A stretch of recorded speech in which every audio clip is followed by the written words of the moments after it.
Hello, everybody, and thank you for tuning in to the Liberty Report. With me today is Daniel McAdams, who's the co-host of this program. Welcome, Daniel. Thank you, Dr. Paul. Well, good. We're back to the subject we visit quite frequently because it's pretty important. That, of course, is foreign policy, what's going on in the Middle East. And right now, in the last couple of days, there's been an admission by the governments and the pseudo-governments and everybody's involved over there that things are deteriorating quickly. Not just in Iraq, but in Syria too. There was a major change in Syria, although there was slightly quiet there for a little while. But now yesterday, Palmyra fell to ISIS, and this is considered rather significant. Yes, it is. The news media reports, of course, on the fact that it's a UNESCO World Heritage Site, and there's some very important antiquities there. Very unique and important antiquities. But from our perspective, of course, that's a concern. But it marks the first time that ISIS has directly taken a large population center from the Syrian government's army. So directly taken it. So that's significant. It also means with the taking of Palmyra that ISIS controls now 50% of Syrian territory. Wow. So after all these months of bombing, ISIS has only strengthened in the region. Well, you know, maybe I found the answer today because there was a military expert. I think he was still, before he retired, he was like lieutenant colonel, but he is the expert. And he said there's one reason why this is happening and why things are failing, and that is the governments are too weak. You know, we don't have a strong government in Syria, and for that reason, there's too much chaos, and nobody will defend and feed the people and have medical programs. So they need a stronger government. What is he missing there? Why could he be half right? Like, there is a weak government. Why is there a weak government? Isn't it amazing how they reinvent the world every day? It's as if the last 4 years of the U.S. supporting groups, including al-Qaeda groups and ISIS groups, to weaken and overthrow the Syrian government never existed. Now all of a sudden they're upset because their program to undermine the Syrian government was successful. If you remember, they also were supporting the overthrow of Maliki in favor of this new guy, and so there's weakness there. So you create the weakness and then you say the problem is the weakness. Well, you know, the leadership, whoever they are in Iraq right now, says we don't need troops. Things are okay. We don't need any foreign troops. But we need weapons. And I got to thinking, what do they do with our weapons? You wonder who's in the weapons business over there. You know, since Ramadi fell, they're strategizing on how do they take it back again. And they pretend they're very serious. They may be serious if they are. They're not very good military people. So the strategy, according to this military guy, is that what we need to do is recognize we've lost this, but we got to hold Baghdad. Hold Baghdad and reorganize and start training the troops. They've been doing it for 12 years, training the troops, and now they're going to do this. And but they need some weapons. Now, the other day when we talked about Ramadi, we figured, well, you know, they're going to get some weapons out of this. Guess what? They got a bunch of tanks, American tanks. So one of the solutions now that we've agreed to, according to what I read in the media, is that we're sending 1,000 anti-tank missiles to our allies over there, whoever they are, to bomb and destroy American tanks. We have American anti-missiles destroying American tanks. I bet they're popping the champagne corks at Raytheon right now, you know. This is just absolutely bewildering. But they always asking for more weapons, and you know they want the troops. The big question, of course, we wanted to address a little bit here is whether it's Syria or Iraq or both together, because I don't think we should think of them as separate, because you know, the enemy that is being built and the target, of course, is ISIS, and the big troop, and also this was discussed on regular media, is, you know, it looks like we're going to need to send the troops. And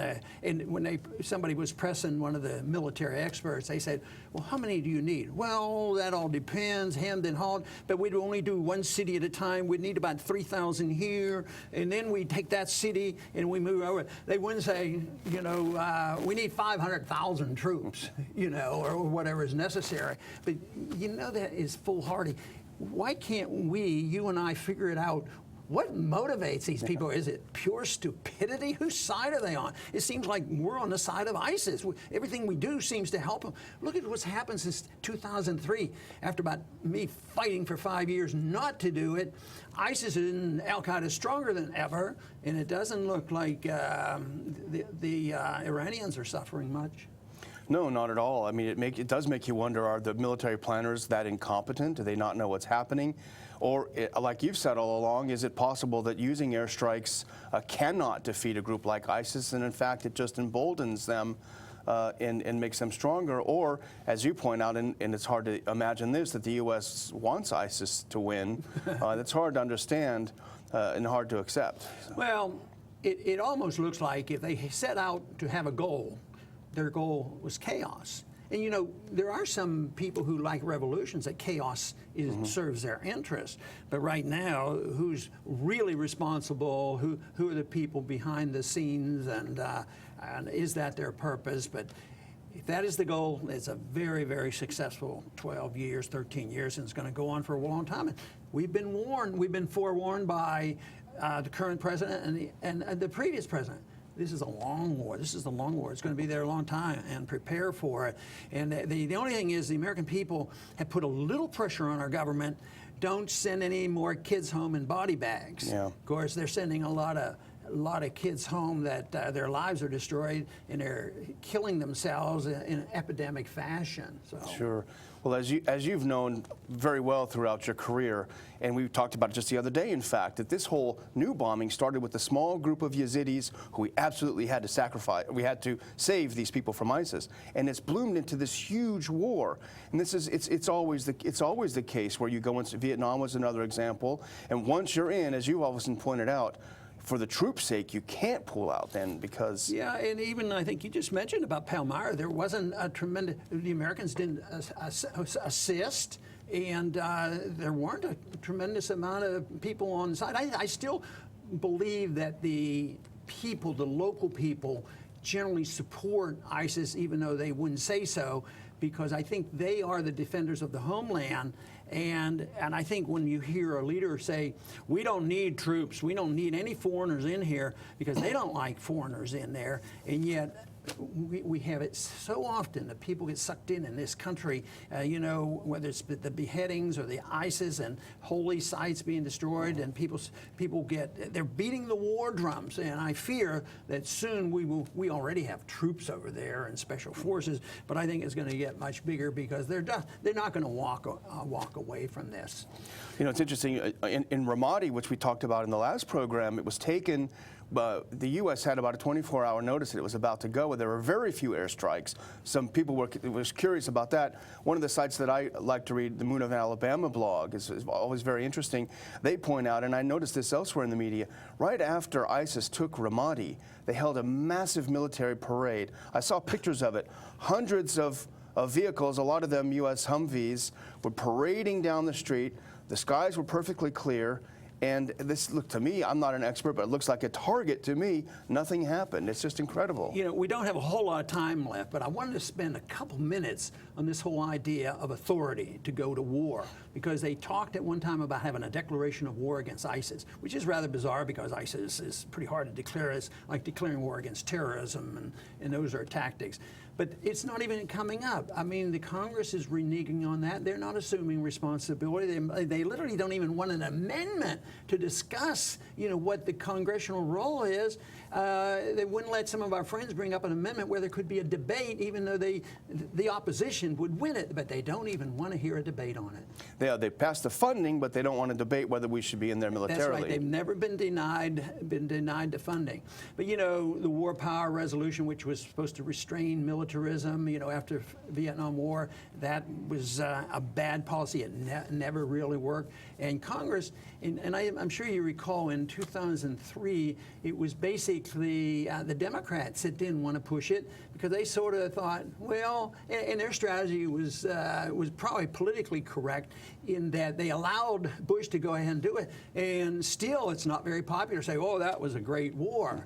But the wars of past, especially in Iraq, They're not great wars, and yet the very same people are saying we can't wait to itching to just go and expand the war.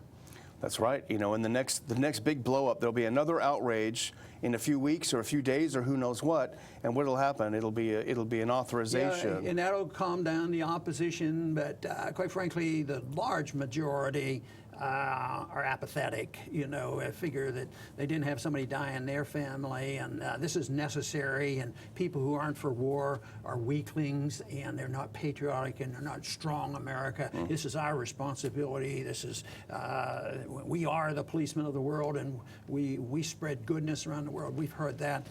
I think that's false propaganda for sure. Anyway, I want to thank everybody for tuning in today to the Liberty Report, and come back soon.